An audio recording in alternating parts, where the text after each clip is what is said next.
Well, I had a split career. I started during the Vietnam War. I was in the U.S. Air Force. And I was an avionics technician.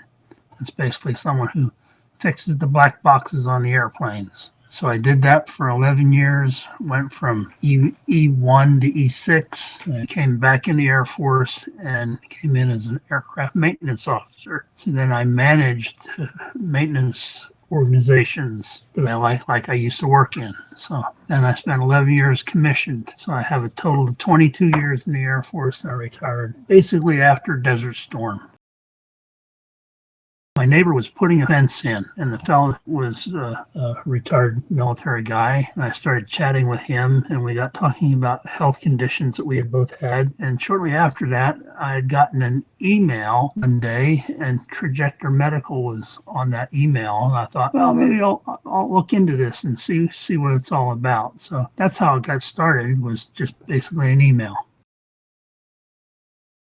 My rating was 40%, and my rating ended up being 100%. It was surprising, and it was a shock in some. I thought, well, I'll be happy if I get an increase at all. Maybe if they could get me 60%, I'd be happy with that. But when it came back and it said that I got a 100% disability rating because of my active cancer, then I go, well, that's pretty neat, because that's a substantial increase pay-wise. It increased my disability pay by quite a lot.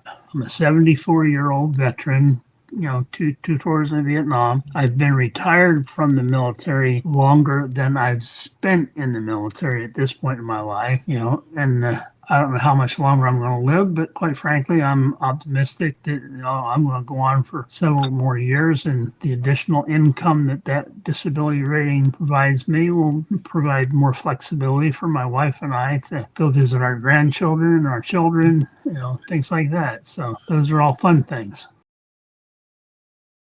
And they explain right away is whatever your increase is from what you have to what you're going to get in the future, whatever that number is, we're going to charge you a one-time fee, 5 times the value of that increase. So I said, oh, well, okay. And, and I was thinking in hundreds of dollars at the time. And I thought, okay, so added up is 5 times that value. And then you can pay it either in a lump sum, or you can pay it in 3 payments, or you can pay it in 5 payments. And I thought, okay, so if I get it and it's a lot of money, then you spread it out over 5 payments. After the 5 payments, it's all free and clear. After that, I don't have to worry about additional costs. I was not surprised of the fee at all. I thought it was quite reasonable, from my point of view. I do have a friend that I worked with out in California years ago, and I asked him, are you getting anything from the VA and as far as disability? He goes, no, I've never bothered with that. I haven't tried. And so I said, I tell you what, I just went through the process with Trajector, and I'm going to send you their phone number when I get back home. I'll send you an email. It'll have their phone number in it. And so I've passed it on to him. I haven't followed up with him yet to see if he's done anything with it. I feel good in my heart that I've given him an opportunity that he can follow up on and maybe get something out of it himself.